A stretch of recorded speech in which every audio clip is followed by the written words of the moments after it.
ya estamos conectados, supongo que nos estamos escuchando y nos estamos viendo. Estamos felices de poder comenzar, estar en un martes, ya el segundo día de la transmisión de Semana Santa. Sabemos que están con nosotros, acompañándonos, las iglesias del distrito de Buenaventura, así que estamos felices de que puedan estar con nosotros conectados y poder estar estos minutos preciosos juntos. Las iglesias de nuestro distrito de Buenaventura, la iglesia central, bienvenida para esta transmisión, Santa Olga, Los Espejos, Los Sierra, Iglesia Clara Estrella, el grupo juvenil del Colegio Buenaventura, también bienvenidos a ustedes a esta transmisión, la congregación de nuestros hermanos haitianos, así que ellos todos son bienvenidos a nuestra reunión, segundo día, martes, de nuestra Semana Santa. Tenemos pedidos de oración. Muy bien. Pedidos de oración que estamos orando por la salud de la hermana Perla, así que anotemos allí en nuestro pedido de oración la hermana Perla. Por la salud de Claudia también, ¿sí? Vamos a anotar ahí Claudia, para orar también por Claudia en nuestras oraciones en casa, ¿cierto? Es necesario unirnos en oración. Ella es miembro de la iglesia de Santa Olga. Santa parece, Olga, sí. muy bien. Por Germán de la iglesia de Los Sierra y su familia Verdugo Uribe, estamos orando también por ello. Y por unas personas que están estudiando la Biblia, que ayer las saludamos y hoy día también queremos saludarlas, ¿sí? Rocío, Moisés, Damaris y Constanza. Gracias por haber elegido estudiar la palabra de Dios, es lo mejor que pueden hacer y las felicitamos por eso y ojalá que puedan estar siguiendo estas transmisiones. Otras personas que están estudiando la palabra de Dios, los hermanos de Los Espejos están pidiendo orar por Brian y Rubén y Carlos. Son estudiantes, Brian es estudiante de Rubén y de Carlos.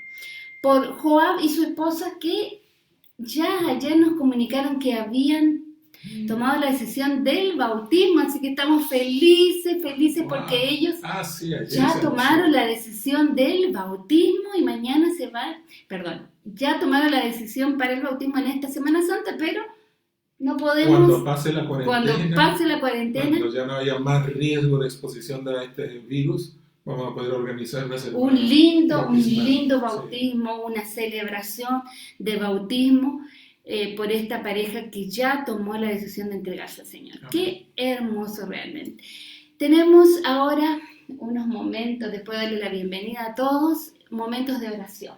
Queremos orar porque creemos en el poder de la oración. Creemos en que Dios está escuchando nuestra oración y que Él es fiel en escuchar las oraciones de nuestros hermanos y de nosotros también, que somos sus hijos fieles. ¿Vamos a orar? Vamos a orar, sí. Bien, tenemos el rostro y vamos a orar. Señor, en esta hora queremos en forma especial poner estos nombres que hemos mencionado, por Perla, por su recuperación, porque está delicada de salud, por Claudia, por Amanda, por nuestros hermanos que están estudiando la palabra de Dios. Señor, queremos agradecerte porque ellos, Señor, han decidido estudiar la palabra, han decidido, Señor, crecer en el conocimiento de tu palabra y de Jesús. Amén. Señor, en esta hora queremos pedirte que puedas estar con nosotros, que puedas acompañarnos en este segundo día de la Semana Santa que estamos celebrando junto a este distrito, el distrito de Buenaventura, con cada una de las iglesias que están representadas. Señor, que tú las puedas bendecir a cada uno en sus hogares, así como a nosotros que estamos aquí en nuestro hogar. Bendice, Señor, tu palabra en esta hora. Quédate con nosotros, te lo pedimos sin merecerlo, en el nombre de Jesús. Amén. Muy bien, Soledad, ¿y qué es lo que vamos a estudiar hoy? Hoy día tenemos un tema muy, muy importante. Ajá. Y vamos a hablar de demostraciones de amor, un sacrificio de amor. Yo creo que muchas personas, tú y yo, Carlos, están dispuestos a hacer algunos sacrificios por amor, ¿verdad? ¿Qué eres capaz de hacer tú por amor? ¿Qué fuiste capaz de hacer ya? Y capaz ya hiciste algún sacrificio de amor por alguien que amas. Buena pregunta. ¿No? ¿Qué estás dispuesto, Carlos, a hacer por amor? Yo ya hice una cosa por amor. No sé si te acuerdas. Sí, me acuerdo muy bien. Hemos hecho sacrificios por amor y es lindo hacer esos sacrificios y que la persona amada se sienta amada, sabe que lo hiciste y hiciste ese gran sacrificio porque lo amas o porque la amas. Somos capaces de hasta entregar la vida por nuestro esposo, por nuestra esposa, por nuestros hijos. Somos capaces de entregar hasta la vida porque los amamos entrañablemente. Y bueno, de lo que vamos a hablar justamente de eso, hasta dónde Dios fue capaz de hacer un gran sacrificio de amor. El versículo base de esta reunión que tenemos en esta hora es un lindo mensaje que el Señor nos da. Les dio a Moisés y le dijo: me harán un santuario y habitaré en medio de ellos. Esa fue una orden. No le dijo si quieres, si puedes, sino le dijo: hazme, me harán un santuario y habitaré en medio. Ese es el versículo que va a encerrar todo lo que esta tarde esta ya noche, queremos hablar, de un lugar de Dios, que es el santuario. ¿Cómo era el santuario? Moisés, Dios le dijo, de hecho, me harán un santuario y habitaré en medio de ellos. Esa orden se la dio el Señor, le dio alguna pauta, le dio algún modelo. ¿Cómo sería ese santuario? Bueno, efectivamente Dios le pide a Moisés, cuando a pocos días de haber salido de Egipto, ya estaban en el desierto, camino a la tierra prometida. Dios le pidió a Moisés que, entre otras cosas, le construyera un santuario para él, porque él quería habitar en medio de su pueblo. Como Dios no podía manifestarse directamente a su pueblo, es decir, estar en persona con ellos por la condición de pecaminosidad del pueblo, y para no destruirlos de una sola vez, Dios quiso morar con su pueblo, pero de una manera así muy velada, y eligió una forma de hacerlo para habitar en medio de su pueblo. Y por eso, una de las razones por la cual Dios le pidió a Moisés que le construyera un santuario era esa, y la misma Biblia lo dice: para habitar en medio de su pueblo, en medio de Israel.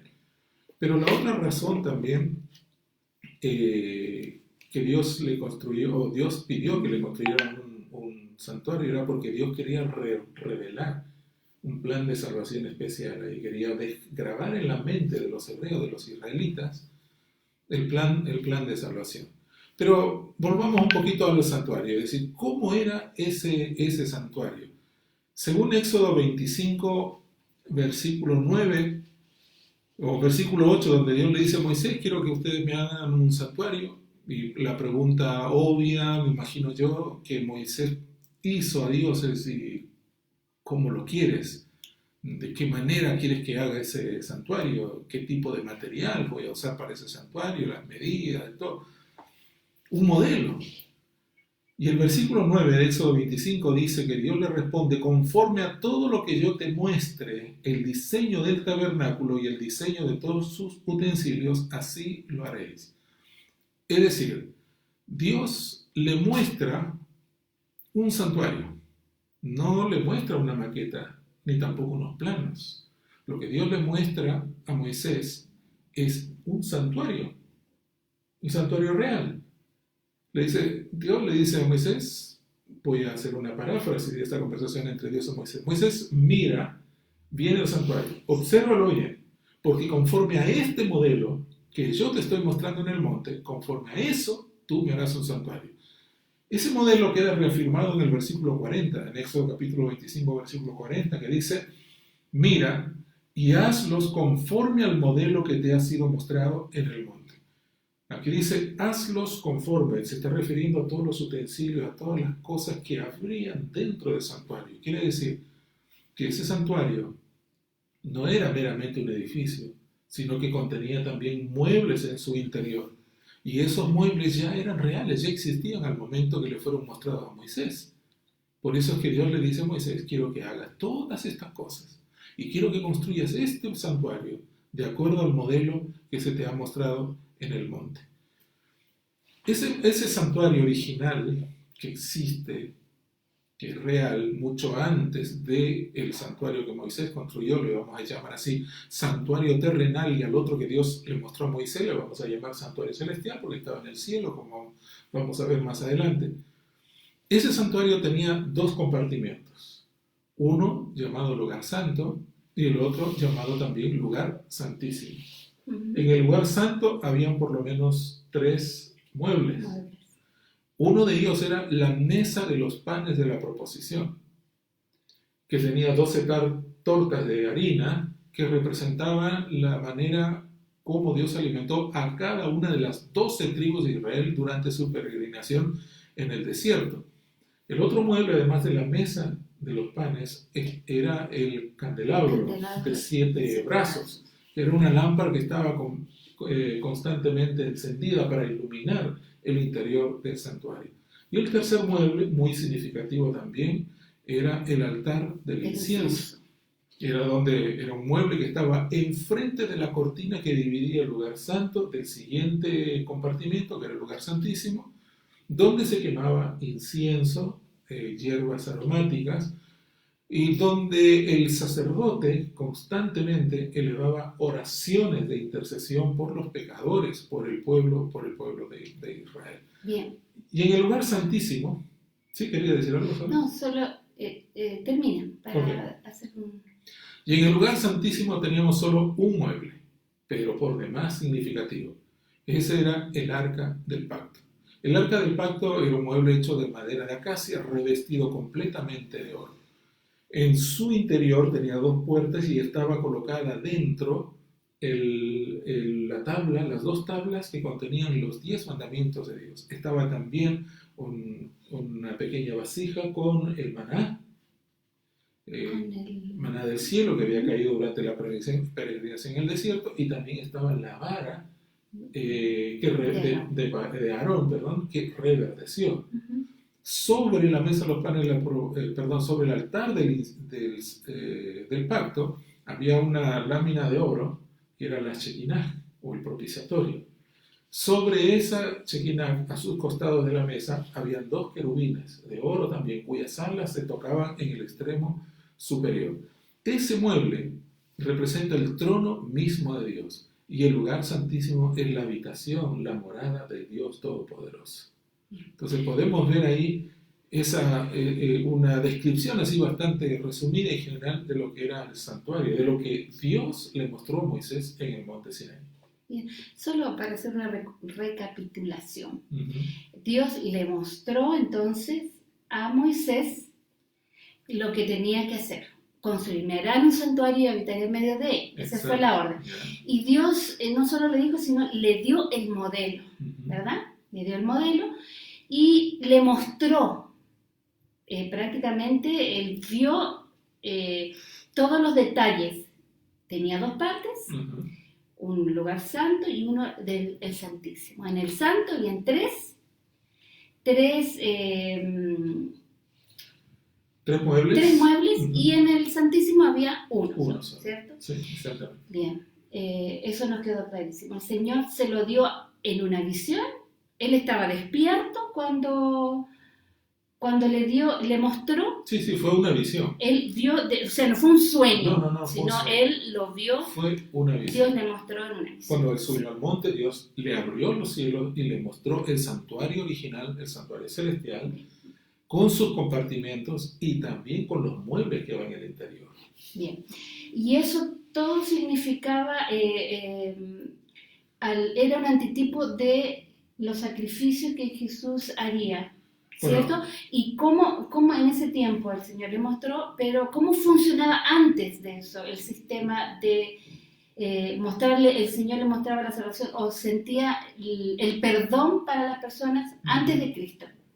Porque cuando Cristo murió, nosotros sabemos que gracias al sacrificio de Cristo fuimos salvados. Y antes, ¿cómo antes del amor de Cristo? ¿Cómo eran salvadas las las personas de personas. sus pecados? Bueno, precisamente Dios estableció el santuario para enseñarle, para grabar en la mente del israelita cómo Dios resolvería el problema del pecado y cómo salvaría a la humanidad a partir de ellos en adelante. De hecho, todo lo que había en el santuario prefiguraba a Cristo. Por ejemplo, la mesa de los panes de la proposición en el lugar santo representaba a Jesús cuando dijo: yo soy el pan de vida, el maná del cielo Bien. para la salvación de la humanidad. La mesa de los el candelabro de 7 brazos que permanentemente alumbraba, iluminaba el interior del santuario, representa a Jesús cuando él dijo: yo soy la luz del mundo. Y el altar del incienso que representa el ministerio sacerdotal de Cristo, Intercesión. las oraciones intercesoras de Cristo y su obra intercesora en favor de su pueblo, en favor de sus hijos. Bueno, en fin. Eso era dentro, pero afuera Sí, habían exactamente. otros Había unos muertos. sacrificios, porque el plan de salvación no es solamente lo que se hace en el interior. No fue solamente eso. El plan de salvación en realidad comenzó con el sacrificio de Cristo, y eso también fue prefigurado en el santuario terrenal que construyó Moisés, porque antes de ingresar al primer compartimento, o a ese edificio llamado santuario, primero tenía que hacerse un sacrificio. Y porque, como decía la ley levítica, sin sangre no hay remisión de pecados, así como lo afirmó el apóstol San Pablo en Hebreos. Es decir, antes de iniciar el proceso de intercesión al interior del santuario, primero tenía que hacerse un sacrificio. Habían varios tipos de sacrificios que se mencionan en la Biblia, por lo menos me acuerdo ahora de 3 que son los más importantes. Uno que era llamado el sacrificio continuo, donde se sacrificaba un animal en la mañana y otro animal en la tarde. Era una manera de comenzar las actividades en el sacrificio de la mañana, matutino, y el sacrificio vespertino para clausurar las actividades del santuario. Pero por otro lado, también ese sacrificio continuo beneficiaba a todos aquellos israelitas o hebreos que eran muy pobres y no tenían condición de llevar un animal para el sacrificio. Ese sacrificio los beneficiaba, el sacrificio continuo, el de la mañana y en la tarde. Por otro lado, había mucha gente que estaba a mucha distancia del santuario, que no alcanzaba a llegar al santuario, especialmente cuando ya se estableció en un lugar fijo y los judíos vivieron por tierras muy lejanas. Ese sacrificio continuo era también en favor de esta gente. En otras palabras, ese sacrificio continuo representa la gracia del Señor que caía constantemente sobre los pecadores. Ahora, además del sacrificio continuo estaba también el sacrificio por el pecado. Quiere decir que cualquier persona judía, ¿verdad?, que cometiese o que hubiese cometido una falta y se arrepentía de ese pecado, para reconciliarse con Dios tenía que ir al santuario llevando una ofrenda, un sacrificio, y ese sacrificio, ¿verdad?, servía para el perdón de sus propios pecados. El sacerdote recibía esa ofrenda, ese animal vivo, lo amarraban ahí en el patio, al frente del templo, un lugar especial, un área que se llamaba atrio o patio del templo. El cordero era amarrado, el sacerdote hacía que el pecador colocara sus manos sobre la cabeza del animal, y con una oración intercesora los pecados de ese hombre pasaban automáticamente, de manera simbólica, al cordero. En este caso, quien moría ya no era el pecador, sino moría el inocente, que cargaba la culpa de ese pecador. Este era un sacrificio diario que se hacía constantemente, todos los días y a cada momento en el santuario. Ese sacrificio por el pecado representa también a nuestro Señor Jesucristo, que siendo el inocente, murió por nuestros pecados, porque nuestras faltas fueron cargadas sobre él, tema que hablamos el día de ayer. Y había un tercer sacrificio, que para mí es tan importante como los anteriores, o inclusive más importante, porque de este sacrificio dependía la validez de los anteriores. ¿Cuál era ese sacrificio? Era el día de la expiación o el sacrificio expiatorio. una vez en el año se hacía un sacrificio de un macho cabrío que representaba a Cristo. Y en esta vez no era el sacerdote común que oficiaba la ceremonia, sino era el sumo sacerdote. Una vez en el año el sumo sacerdote hacía este sacrificio y con esa sangre de ese animal que representaba al Mesías, al Salvador, ingresaba hacia el interior del santuario, atravesaba el lugar santo e ingresaba detrás del velo al lugar santísimo. Y ahí ofrecía oraciones intercesoras en favor del pueblo, por todos aquellos que durante todo el año habían traído sus ofrendas, sus sacrificios para el perdón de sus pecados. Esos pecados no habían sido perdonados, sino que quedaban en stand-by. Recién estos hombres eran purificados en el día de la expiación. Era también conocido como el sacrificio del juicio, o el día del juicio. Bueno, en realidad estos sacrificios prácticamente representan las tres etapas en la vida del ministerio, en el ministerio de Jesús, ¿verdad? El sacrificio por el pecado, el sacrificio expiatorio, es el sacrificio de Cristo en el Monte Calvario, es el altar del holocausto donde se hacían los sacrificios, representa el Monte Calvario donde nuestro Señor Jesucristo fue crucificado. Bueno, Soledad, eso en relación al tema de los sacrificios en el santuario, todo eso apuntaba realmente al sacrificio de Jesús. Wow, qué tremendo, ¿eh?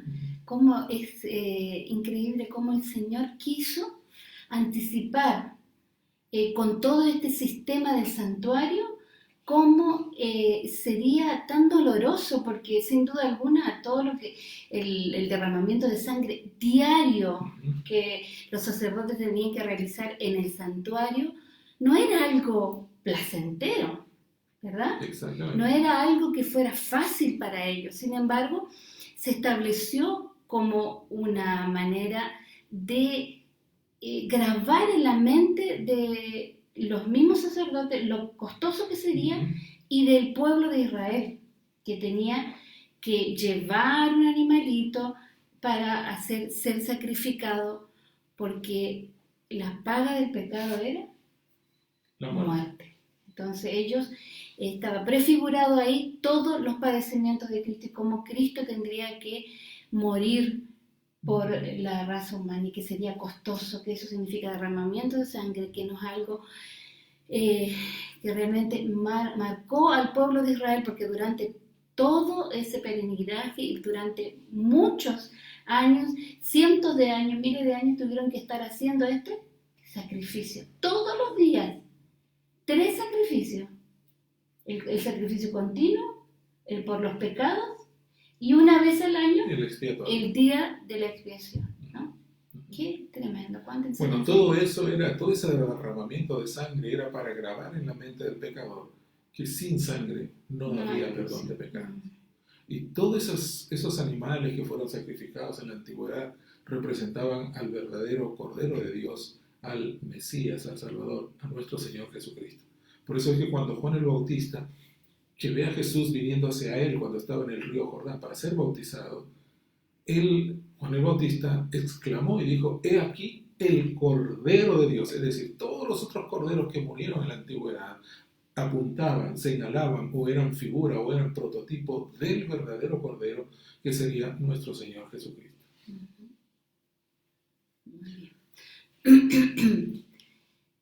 Ahora vamos a pasar a otra parte importante, además del sacrificio, porque la Biblia nos señala inclusive la fecha cuando el Señor sería crucificado.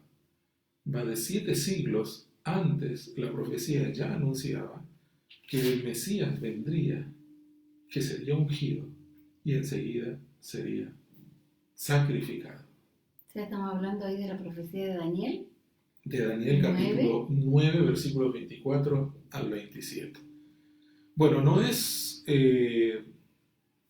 digamos, fácil explicar esta profecía,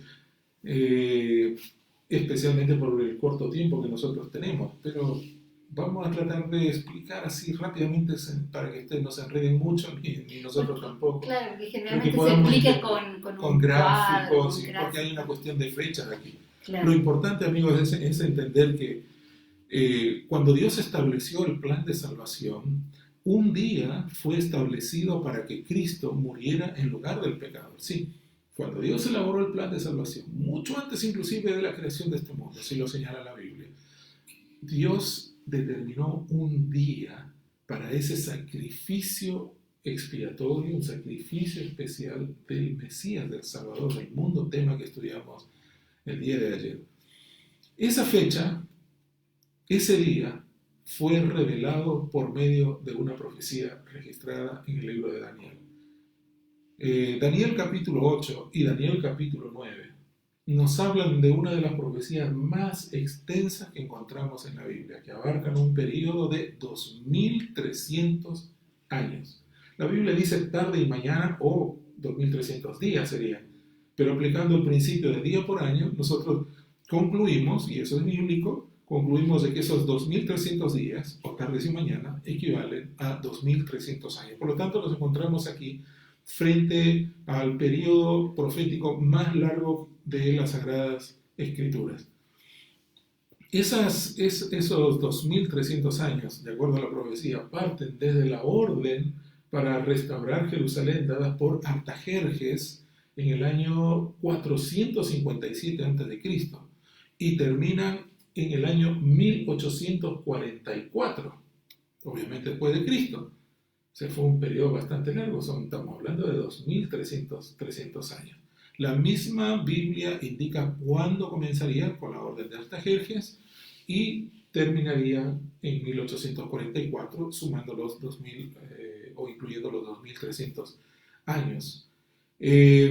No vamos a explicar más aquí en detalle esta profecía de los 2300 años, pero sí llamar la atención a un periodo profético que aparece como al inicio de estos 2300 años. Me refiero a las 70 semanas. Según Daniel capítulo 9, versículos 24 al 27, ahí dice lo siguiente: 70 semanas, es decir, desglosando los 2300 años, 70 semanas de años están determinadas sobre tu pueblo y sobre tu santa ciudad para terminar la prevaricación y poner fin al pecado, y expiar la iniquidad para traer la justicia perdurable, y sellar la visión y la profecía, y ungir al santo de los santos. Verso 25 dice: sabe pues y entiende que desde la salida de la orden para restaurar y edificar a Jerusalén hasta el Mesías príncipe, presten atención, dice, habrá 7 semanas y 62 semanas. 7 semanas más 62 serían 69 semanas hasta el Mesías príncipe, desde la salida de la orden para restaurar y edificar Jerusalén.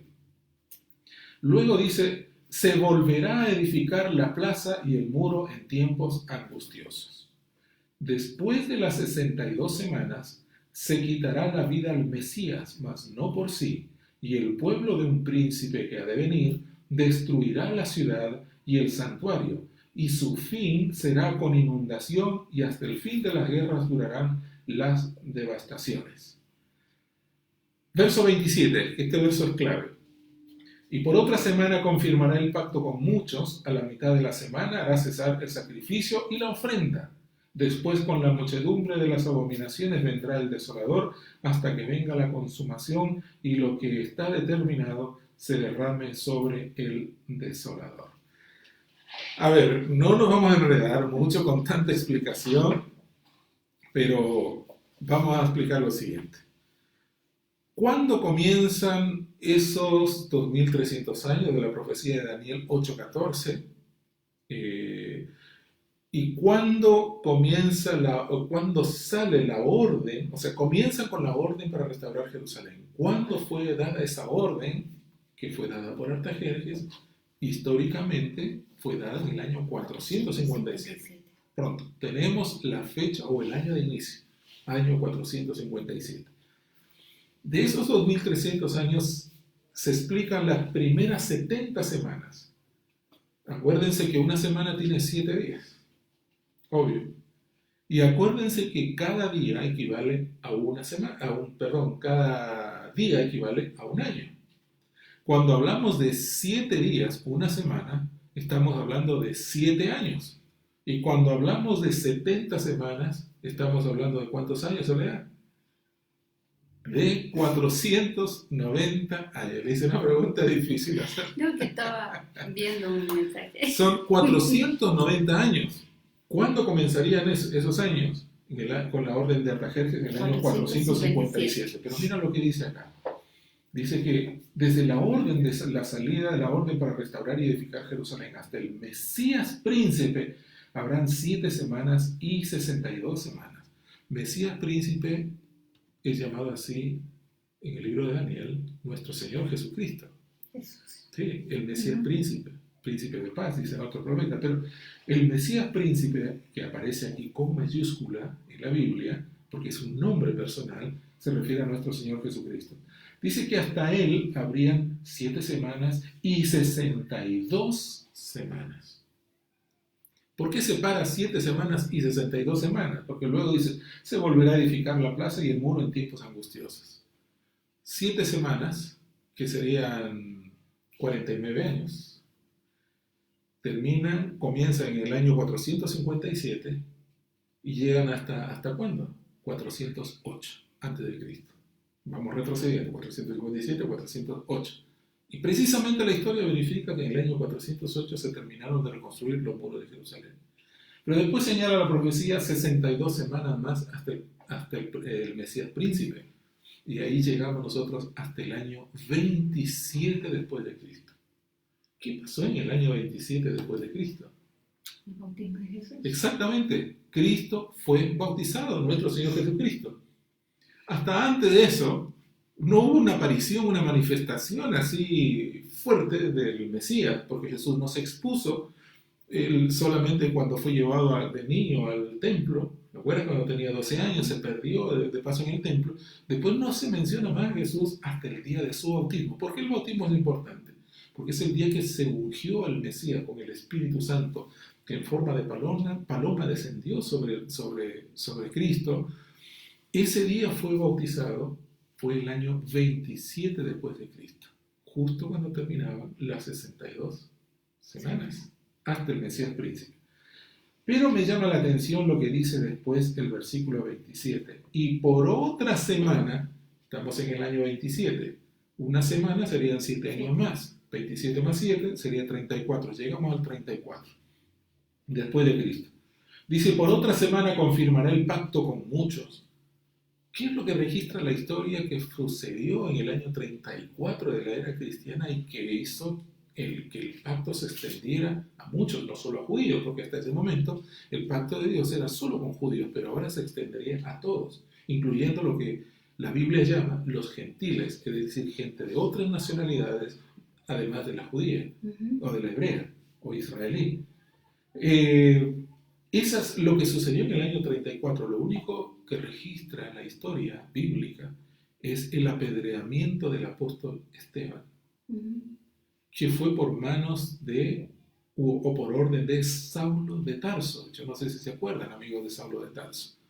Aquella ocasión, Saulo, que ordenó el apedreamiento de Esteban, hizo que esa muerte y el testimonio poderoso que dio Esteban, porque dijo, yo veo al Hijo de Dios sentado a la diestra de Dios el Padre, impactó tanto en la vida de su ejecutor, que fue Saulo de Tarso, que Saulo después, poquitos días después, se convirtió al cristianismo. Ustedes conocen la historia, cuando iba a Damasco, él cayó del caballo, etcétera, etcétera. Dios lo llama, Saulo, Saulo, ¿por qué me persigues? Y ahí Saulo se convierte, se bautiza. Y Saulo, de acuerdo a las Escrituras del Nuevo Testamento, se convierte en el mayor predicador entre los gentiles, porque como los judíos lo buscaban para matarlo, porque había abandonado su religión original para convertirse al cristianismo, esa secta odiosa en aquella época, no le quedó más remedio a Saulo que evangelizar todas las ciudades no judías.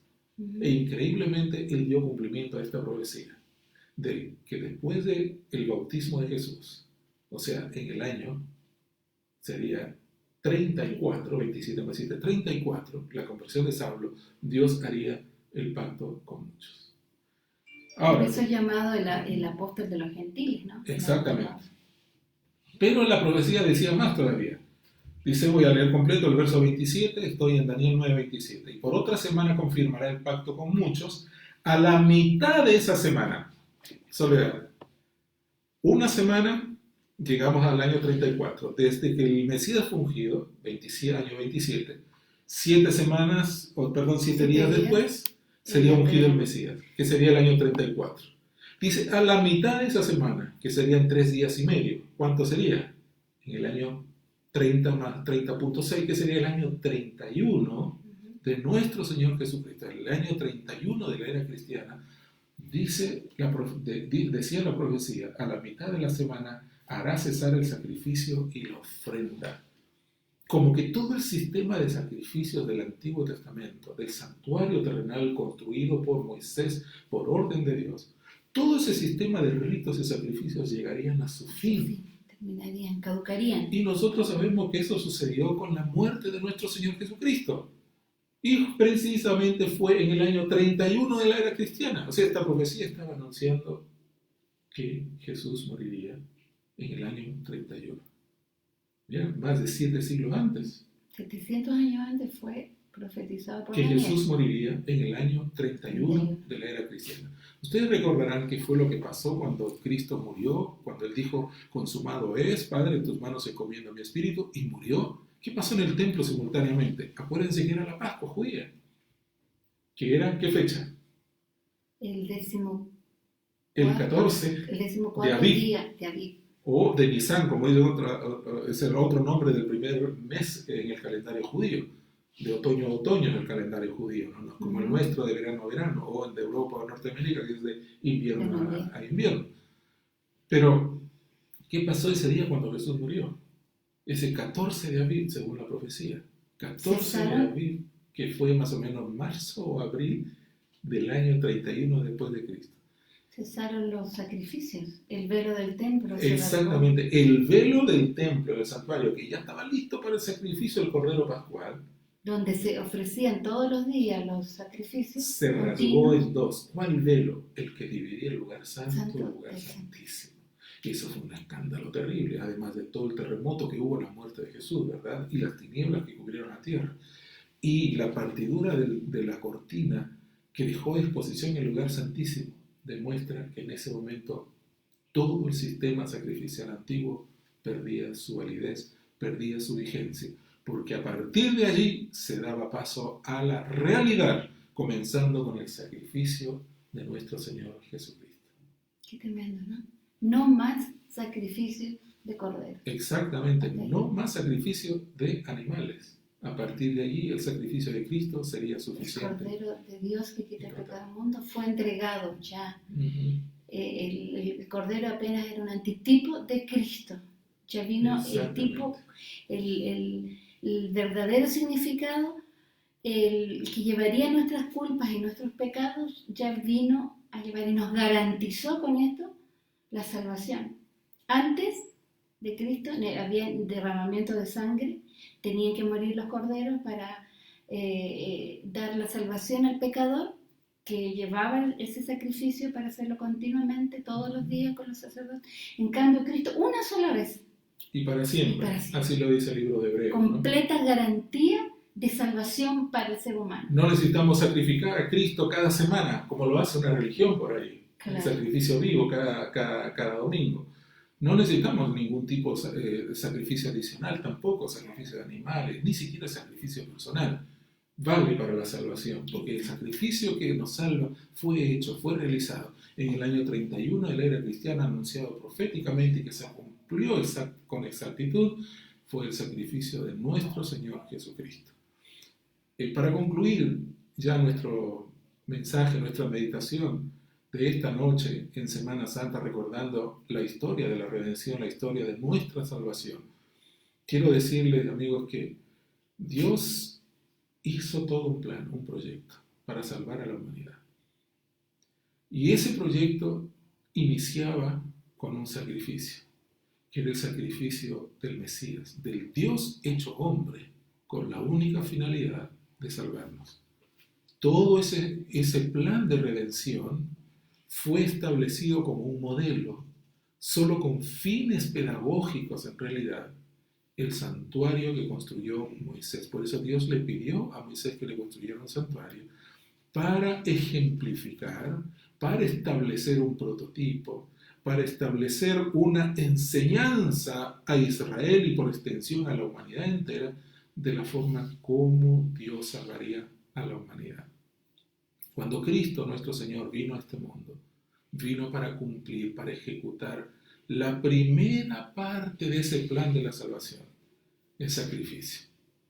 Quiere decir, así como la Biblia dice que sin sangre no hay perdón de pecados, no hay salvación, era claro que Jesús vino a este mundo para ser nuestro Cordero Pascual, nuestro sacrificio, para colocarse en nuestro lugar y morir por la humanidad a fin de que nosotros y que la humanidad tenga la oportunidad de su salvación.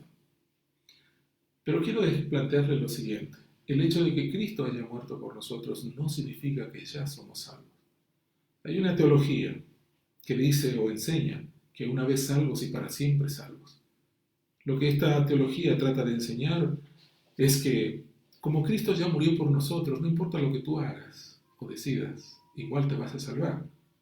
Déjenme decirles que no hay nada más lejano de la realidad que esta teología. ¿Por qué? Porque en realidad, muy a pesar de Dios, muy a pesar del sacrificio de Cristo, si yo decido no aceptar el sacrificio de Cristo, no hay sacrificio ni el de Cristo mismo que me pueda salvar. Necesariamente yo tengo que acudir al Señor. Tengo que reconocer primero que Él es el Salvador, que Él es el Mesías, el Hijo de Dios viviente. Segundo, que Él vino a morir por mí. Él vino a esta tierra a ofrecerse como un sacrificio, y ese se llama sacrificio sustitutorio. ¿Por qué? Porque Él era inocente. Él no necesitaba morir. Quien necesitaba morir era yo, porque yo soy el pecador. Pero Jesús se ofreció como mi sustituto, para que yo tenga la oportunidad, no para forzarme a la salvación, sino para ofrecerme la salvación. Ya está hecha. La salvación ya fue lograda. Como producto, ya está prácticamente elaborada. Yo no puedo hacer nada para producir salvación, porque ya la salvación ya fue lograda. Todo lo que yo tengo que hacer es aceptar el sacrificio de Cristo, aceptar a Jesús como mi Señor, como mi Salvador, y entregarle mi vida y mi corazón a Él. Que su sacrificio me limpie, su sangre derramada me limpie de todos mis pecados. Por eso yo invito a todos a entregarse al Señor, a entregarse a nuestro Señor Jesucristo. Él lo hizo todo por amor, y en respuesta de amor vamos a entregarle nuestra vida a Él también. ¿Sí? ¿Cuántos deciden entregarle su vida a Cristo? ¿Puedo ver sus manos? En realidad no las puedo ver, pero que el Señor les bendiga, queridos amigos y hermanos. Tenemos un Dios maravilloso que nos ama tanto, tanto que ni siquiera podemos imaginar. No podemos ni siquiera entender. Pero quedémonos con esto. Cristo vino, el Dios hecho hombre, vino a este mundo, murió por nosotros, ofreciendo su propia vida. Dios los bendiga, queridos. Amén. Qué lindo, ¿no? Un sacrificio completo, real, permanente, único. No necesitamos más sacrificio que el que ya hizo Jesús. Y eso renueva nuestra fe, definitivamente. Nos hace comprometernos con ese tremendo amor que entregó Jesús al morir en la cruz, voluntariamente por nosotros. Así que solo respondemos siendo fieles y entregándole nuestro corazón a Dios. Muchas gracias por los saludos. Hay un saludo de Arnoldo Enríquez. Está conectado desde el sur de Chile y manda saludos. Astrid pide oración por Denise, su bebé que nació prematura ayer de noche. No es fácil que un bebé haya nacido en estas condiciones, ¿no? De cuarentena y con las dificultades que debe estar allí en el hospital, ¿no? Así que anote por favor y ore por Denise, por su bebé prematura, que nació prematura, y ore por ella, por favor. Un saludo especial para Astrid, Leo, Nico, Luis, Arnoldo que han estado con nosotros conectados y han mandado saludos. Así que estamos muy felices de que hayan pasado estos momentos con nosotros y con este distrito lindo que es el distrito de Buenaventura. Para mañana estemos atentos porque tal vez hay alguna novedad, todavía no sabemos, y estén atentos a las indicaciones que el pastor distrital, nuestro querido amigo Henry Meijer, nos va a dar con respecto a la conexión, a la programación de mañana y la conexión. El programa continúa mañana. Así es. Así que vamos a orar. Vamos a orar y vamos a entregar nuestro corazón y hacer ese compromiso con el Señor a través de la oración. Para que ore. Amado Señor y Padre que estás en el cielo, te damos las gracias, bendito Padre, por la manera como tú nos amas, por todo lo que hiciste para redimirnos. Porque en estos días, Señor, la humanidad en general recuerda, Señor, esa semana de la pasión de nuestro Redentor, de nuestro Salvador. Hoy hemos visto, Señor, una parte, una pequeña vislumbre, Señor, de aquel plan maravilloso de redención que tú creaste para salvarnos, que es, Señor, la construcción de un santuario donde se hacían sacrificios, donde se revelaba el Cordero, nuestro Señor Jesucristo, que sería sacrificado años después. Pero sabemos, Señor, que Cristo, aunque murió por nosotros, Él no está muerto hoy, Él vive. Amén. Y vive para siempre. Así es. Todos podemos sentirlo por medio de la fe, podemos ver por medio de la fe a ese Cristo, a ese Redentor, viviendo, Señor, intercediendo por nosotros allá en el cielo, en ese santuario que tú mismo construiste. Sí, Señor. Señor, bendice los pedidos que acá, a las personas que hicieron estos pedidos. Concédeles, Señor, conforme a tu gracia y misericordia. Amén, Señor. Cuida de tu pueblo, Señor. Bendice a aquellos que están enfermos. Protégenos, Señor, de esta pandemia, de esta epidemia, Señor. Sí, Señor. Te ruego que bendigas a las familias de nuestra iglesia y a todos nuestros amigos que nos acompañaron en la programación de hoy. Gracias una vez más. Te damos en el nombre de Jesús. Amén. Amén, Señor. Amén. Amén. Muchas gracias por estar conectados y por esta linda, también este lindo tema que tuvimos aquí juntos. Muchas gracias y nos vemos mañana si Dios quiere. Un abrazo. Dios los bendiga. ¿Sí? Chao, amigos. Hasta mañana. Chao, chao.